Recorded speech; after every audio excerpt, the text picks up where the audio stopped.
Hello friends, आज की इस वीडियो में आज मैं कक्षा 11वीं वाले विद्यार्थियों को प्रश्नावली 18.4 के प्रश्नों को बताने वाला हूं। तो पहला प्रश्न है, उस सरल रेखा का समीकरण ज्ञात कीजिए जो x अक्ष और y अक्ष से क्रमशः -3 और 5 के अंतःखंड काटती है। -3 और 5 के अंतःखंड काटती है ना। तो यहाँ पे अंतःखंड का जिक्र हुआ है, तो अंतःखंड के जो बिंदु पॉइंट रहेंगे, ठीक है, अंतःखंड देखो यहाँ पे अंतःखंड का जिक्र हुआ है, तो अंतःखंड के मान को ए और बी से दर्शाएंगे। तो अंतःखंड के जो बिंदु है -3 और बी के मान को 5 लिखेंगे, ठीक है, ए और बी। तो ये एक्स अक्ष पर है और ये वाई अक्ष पर है। तो एक्स अक्ष के अंतःखंड के जो बिंदु है वो -3 है और वाई अक्ष के अंतःखंड को हम बी मानेंगे और 5 लिखेंगे। फिर यहाँ पे रेखा का समीकरण लिखेंगे। रेखा का समीकरण है, ठीक है, रेखा का समीकरण है x अपान a और y अपान b बराबर 1। इस सूत्र का उपयोग करेंगे इस प्रश्न को हल करने के लिए। a और b के मान को इस समीकरण में रख देते हैं। तो x प्लस वाई, a के जगह में -3 और b के जगह में 5 बराबर 1। हर अब जब तक के बराबर नहीं होगा तब तक के ना तो ये जुड़ सकता है ना ही घट सकता है। तो सबसे पहले हर को बराबर करेंगे। 5 या 15, तो ये माइनस में है, -15 हो गया है ना। फिर 5 एकम 5, तो 5x, ठीक है। फिर 3 एकम 3, तो 3 -3y हो जाएगा बराबर 1। फिर आगे हल करेंगे तो 5x -3y, फिर ये 15, तो ये कितना हो जाएगा -15, है ना। आगे हल करेंगे तो 5x -3y प्लस 15 बराबर 0। तो ये जो है ये पहले प्रश्न का उत्तर है। तो पहला प्रश्न इस प्रकार से कंप्लीट होता है। देखो अब दूसरा प्रश्न, उस सरल रेखा का समीकरण ज्ञात कीजिए जो अक्षों से समान अंतःखंड काटती है तथा बिंदु 4 7 से जाती है। तो देखो यहाँ पे इस बार बिंदु कहा है ना, अंतःखंड नहीं कहा है। अंतःखंड यहाँ पे जिक्र किया गया है ना। तो अंतःखंड और जो बिंदु पॉइंट है दोनों अलग अलग होते हैं। बिंदु पॉइंट में क्या होता है, ये जो है ये एक्स और वाई कहलाता है। लेकिन यहीं पे अगर ये अंतःखंड कहता है तो अंतःखंड को ए और बी से प्रदर्शित करते हैं ना। तो अंतःखंड को हम ए और बी से प्रदर्शित करेंगे, लेकिन इस प्रश्न में समान अंतःखंड कह रहा है। इसका कहने का मतलब क्या है कि अगर मान लो अंतःखंड में ए का मान अगर 4 है तो बी का मान भी क्या होगा, 4। अगर ए का मान 5 रखते हैं तो बी का मान भी 5 रखना होगा। यही तो कहलाता है ना समान अंतःखंड। तो यहाँ पे जो रेखा का समीकरण होगा, चलो इसको लिखते हैं हल। रेखा का समीकरण है जो समान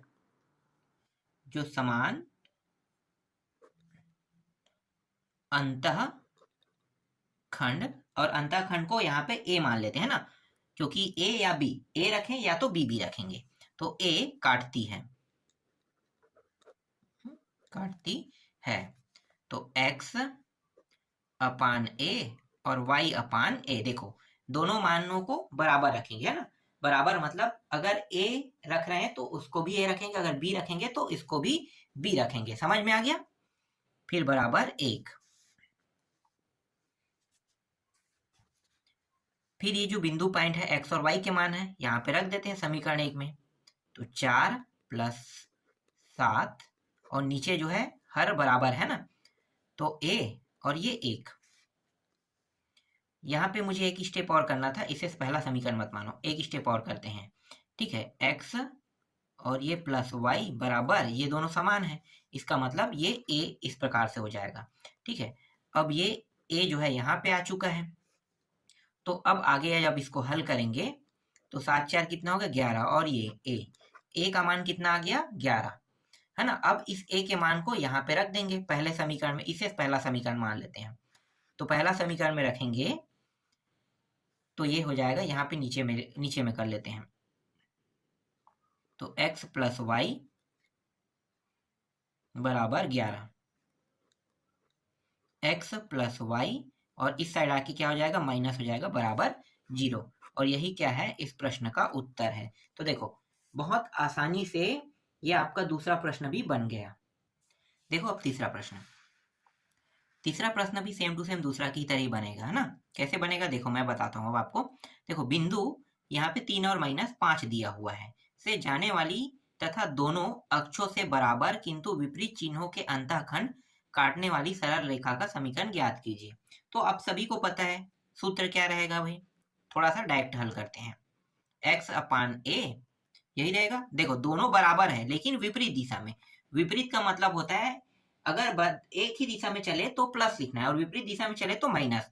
तो यहाँ पे माइनस करेंगे y/a बराबर 1 इस तरीके से।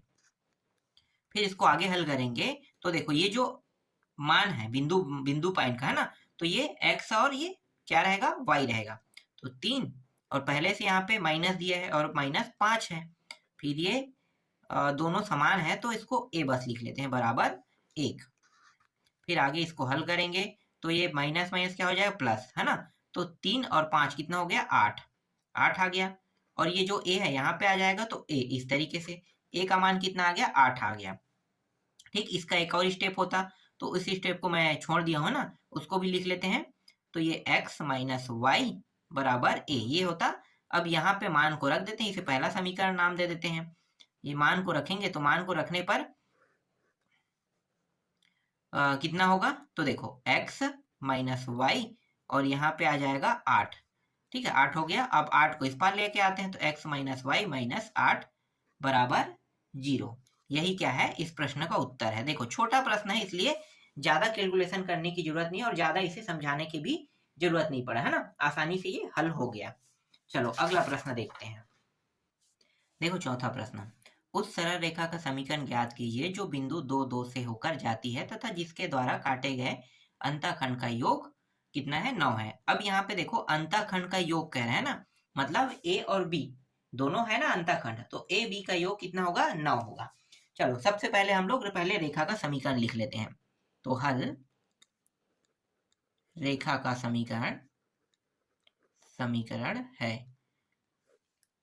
x/a। देखो यहाँ पे कहीं पे भी बराबर नहीं का है ना, तो क्या करेंगे दोनों मान को लिखेंगे a और b को।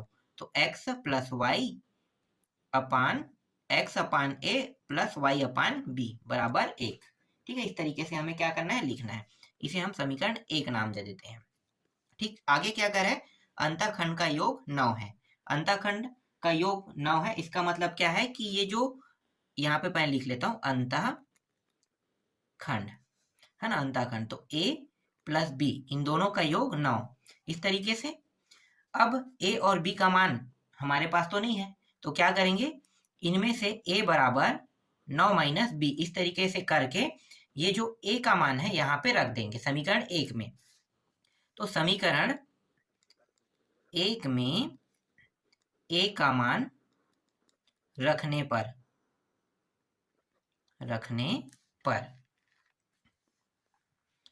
x/9 minus b plus y/b बराबर 1 इस तरीके से। ठीक, अब यहाँ पे देखो ये जो बिंदु दिया है 2 और 2 इसके मान को भी यहीं पे रख देते हैं, है ना। तो 2 और 2 यहीं पे रख देते हैं। तो 2 फिर 9 माइनस b फिर 2 फिर b बराबर 1। जब तक के हर बराबर नहीं होगा तब तक के ना तो ये जुड़ सकता है ना तो घट सकता है, नियम तो यही कहता है। तो हर को बराबर कर लेते हैं। तो b का गुणा इसके साथ होगा 2b प्लस ये जो 9 माइनस b इसका गुणा 2 के साथ होगा 9 दूनी 18 और ये माइनस 2b फिर बराबर दोनों का साथ में गुणा हो जाएगा ना, तो ये हो गया b 9 माइनस b और ये रहा 1। देखो यहाँ पे 2b और 2b प्लस माइनस होने के कारण क्या हो गया कट गया, बचा क्या सिर्फ 18 बस बचा है। अब ये जो b है इसका अंदर गुणा कर देते हैं। तो गुणा कर देंगे, देखो सबसे पहले यहाँ पे ले आते हैं ना, यहाँ पे एक के जगह पे आ गया, एक के जगह आने के बाद अब इसको गुणा करते हैं तो ये हो जाएगा 9b माइनस b का वर्ग। ठीक है, इतना हमें क्या होगा प्राप्त होगा।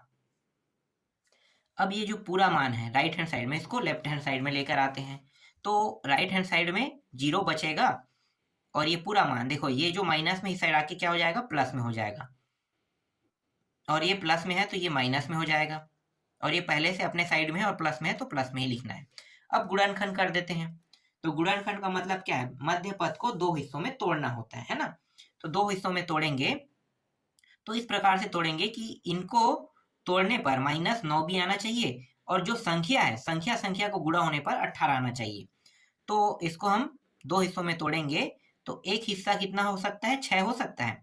तो 6 बी लिख लेते हैं और -3 बी। तो देखो -6 और -3 अगर इन दोनों का गुणा करें तो कितना आ रहा है, +18 आ रहा है ना। तो मतलब हमने जो तोड़ा है वो सही तोड़ा है। फिर बराबर 0। फिर दो भागों में इसको बांट देते हैं जोड़ा बना के। देखो इस जोड़े से उभयनिष्ठ बी निकल सकता है, एक बी बचेगा और -6 बच जाएगा। यहाँ से माइनस को बाहर निकाल लेते हैं और 3 को बाहर निकाल लेते हैं। तो ये जो बी है माइनस में था प्लस में हो जाएगा, ये प्लस है वो किस में हो जाएगा, माइनस में हो जाएगा, इस तरीके से बराबर 0। फिर यहाँ पे देखो ये दोनों सेम सेम है तो b -6 को एक कोष्टक में और जो बचा है उसको दूसरे कोष्टक में। तो देखो कोष्टक के बाहर में है तो b -3 को इस तरीके से लिख लेते हैं। ठीक है, तो यहाँ से हमें दो मान प्राप्त हो जाएगा b का। तो देखो b का मान कितना प्राप्त होगा, 6 और यहाँ से 3 प्राप्त होगा। ठीक है, मैं यहाँ पे डायरेक्ट कर देता हूँ। b के दो मान प्राप्त हो रहे हैं और दोनों प्लस में है तो एक मान 6 और एक मान कितना प्राप्त हुआ, 3 प्राप्त हुआ। अब यही जो b के जो मान पर हमें प्राप्त हुआ है ना, इसको ये जो समीकरण है, ठीक है, ये दूसरा समीकरण अगर यहाँ पे हम रख देते हैं तो यहाँ से हमें a का मान प्राप्त हो जाएगा। तो कितना रखेंगे, एक बार 6 रखेंगे और एक बार 3 रखेंगे तो सेम टू सेम मान प्राप्त होगा। तो मैं लिख देता हूँ a बराबर 3 और 6, यही सेम टू सेम मान हमें दोबारा प्राप्त होगा। तो पूरा का पूरा हल करने की जरूरत नहीं है, बारी बारी से रखेंगे। एक बार 6 रखेंगे b के जगह, एक बार 3 रखेंगे तो सेम टू सेम मान प्राप्त होगा। तो इसलिए a बराबर 3 और 6 लिख देते हैं। ठीक है, यहां तक आपको समझ में आ गया। अब ये जो b और a के मान है ना, इसको बारी बारी से देखो, एक बार इन दोनों को और एक बार इन दोनों को बारी बारी से समीकरण 1 में रखेंगे। तो देखो समीकरण 1 है, यहीं पे रखना है। तो यहाँ पे मैं एक और साइड बना देता हूँ। ठीक है, दूसरे साइड पे दोनों को रख देते हैं। तो यहाँ पे x प्लस वाई, a के जगह में एक बार कितना रखेंगे, 3 रखेंगे और b के जगह में 6, फिर बराबर 1। और यहाँ भी दो खंड कर लेते हैं क्योंकि दोनों को साथ साथ लेकर चलेंगे तो ज्यादा अच्छा रहेगा ना। तो x अपान एक बार a के जगह में 6 और y अपान और b के जगह में 3 बराबर 1। तो इस तरीके से दोनों को साथ लेकर चलते हैं। तो ये हो जाएगा 6x प्लस 3y और ये कितना हो गया, 6 तिया 18, ये रहा 18। तो 6x प्लस 3y इस साइड आएगा तो -18 बराबर 0। ठीक है, एक उत्तर ये रहा। अब दूसरा इसके लिए निकाल लेते हैं। तो ये हो गया 3x प्लस 6y बराबर ये भी 18। 3x प्लस 6y माइनस 18 बराबर 0। ये इसका दूसरा उत्तर है। ठीक है, दूसरा उत्तर। चाहो तो इसे थोड़ा सा और हल कर सकते क्योंकि ये दोनों जो है 3 के पहाड़े में आता है। देखो 3 के पहाड़े में 3 दूनी 2 बार में कट गया, फिर ये y और 3 छक्के 18 इस तरीके से, फिर ये x प्लस 2y माइनस 6 बराबर 0। तो ये भी इसका उत्तर इसका उत्तर हो जाएगा। ठीक है, चलो अगला प्रश्न देखो। देखो पांचवा प्रश्न, उस सरल रेखा का समीकरण ज्ञात कीजिए जो बिंदु 22 - 6 से होकर जाती है तथा जिसका x अक्ष अंतःखंड y अक्ष अंतःखंड से कितना अधिक है, 5 अधिक है कह रहे हैं। ठीक है, पहले रेखा के समीकरण को लिख लेते हैं। तो रेखा का समीकरण क्या है, थोड़ा सा मैं डायरेक्ट लिखता हूँ। ठीक है, यहाँ पे मैं रेखा का समीकरण है कह के नहीं लिख रहा हूँ, डायरेक्ट लिख लेता हूँ। x upon a plus y upon b बराबर 1। ठीक है, इसे हम पहला समीकरण नाम दे देते हैं। अब आगे क्या कह रहे हैं, x अक्ष अंतःखंड y अक्ष अंतःखंड से 5 अधिक है कह रहा है। तो a ये रहा बराबर b प्लस 5। ठीक है, 5 अधिक है मतलब दोनों को बराबर होने के लिए देखो b के साथ +5 किया जाएगा तभी बराबर होगा। तो ये यही कहना चाह रहा है। ठीक है, इसे हम दूसरा समीकरण नाम दे देते हैं। अब ये जो a का मान है, देखो a बराबर इतना हो रहा है तो हम इसे a का मान भी कह सकते हैं। इसे यहाँ पे रख देते हैं और साथ ही साथ ये 22 - 6 को भी रख देते हैं, एक साथ हल करते हैं। तो ये 22 अपान a के जगह में b प्लस 5 प्लस ये कितना है, 6 है ना, तो माइनस लिखो, -6 और यहाँ पे b बस रखना है बराबर 1। देखो हर को जब तक बराबर नहीं करेंगे तब तक ना जुड़ सकते ना घट सकते, नियम आपको पता है। तो ये 22 b हो जाएगा, फिर ये हो जाएगा माइनस 6b और 6 पंचे 30 माइनस 30, और ये दोनों साथ में जाकर यहाँ पे आ जाएगा ना, तो b का वर्ग फिर प्लस 5b। ठीक है, थोड़ा समय फटाफट हल कर रहा हूँ और डायरेक्ट भी हल कर रहा हूँ। अब यहाँ पे देखो जो जुड़ रहा है उसको जोड़ देंगे, कट रहा है उसको कटा देंगे। तो ये दोनों देखो एक प्लस में एक माइनस में है ना, घट रहा है। तो ये कितना आ जाएगा यहाँ पे 16 आ जाएगा ना, तो 16 यहाँ पे लिख लेते हैं। तो 22 में कितना घटाएंगे, 6 घटाएंगे, तो कितना आ जाएगा 16 b और ये रहा 30। और इस पूरे मान को इस साइड लेकर आते हैं, तो ये हो जाएगा माइनस b का वर्ग माइनस 5b बराबर 0। फिर से इसे घटा देंगे तो ये हो जाएगा 11b फिर माइनस 30 और माइनस b का वर्ग बराबर 0। देखो b के वर्ग में माइनस है तो क्या करेंगे, इसे प्लस में करेंगे, तो पूरे पद में माइनस का गुणा कर दो, तो जो माइनस में है वो प्लस, प्लस में माइनस हो जाएगा है ना। तो ये माइनस 11b हो गया और ये माइनस में प्लस 30 बराबर 0। इसको दो हिस्सों में तोड़ देना है, जैसे इससे पहले वाले प्रश्न में किए थे वैसे ही इसमें भी करेंगे। तो ये हो गया b का वर्ग माइनस 11 को दो हिस्सों में तोड़ेंगे, 6 5 में टूटेगा ना, तो 6b और एक 5b फिर 30 बराबर 0।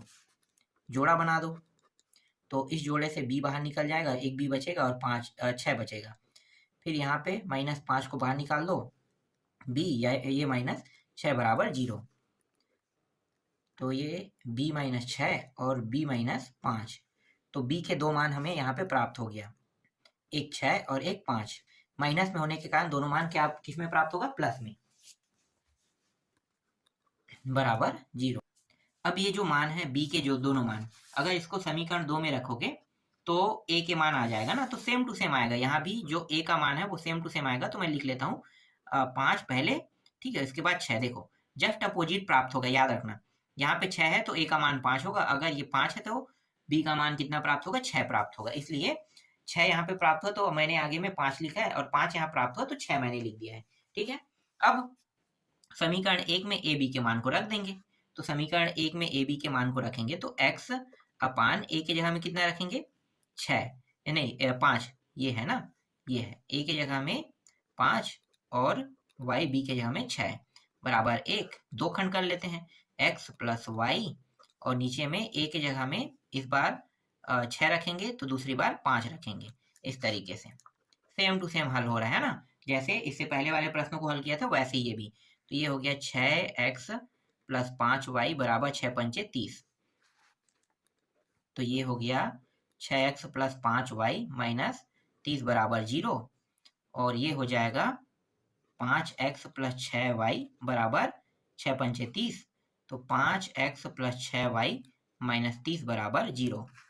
ठीक, 5 के यहाँ पे देखो अगर ये कट रहा है तो कटाएंगे, नहीं कटेगा तो नहीं कटाएंगे। ठीक है, देखो थोड़ा सा जल्दी जल्दी में मैंने गलती कर दिया, यहाँ पे ये जो है b प्लस 5 दिया हुआ है, तो जो a का मान है वो ज्यादा आएगा है ना, तो जो गलती हुआ है यहाँ पे सुधार लेते हैं।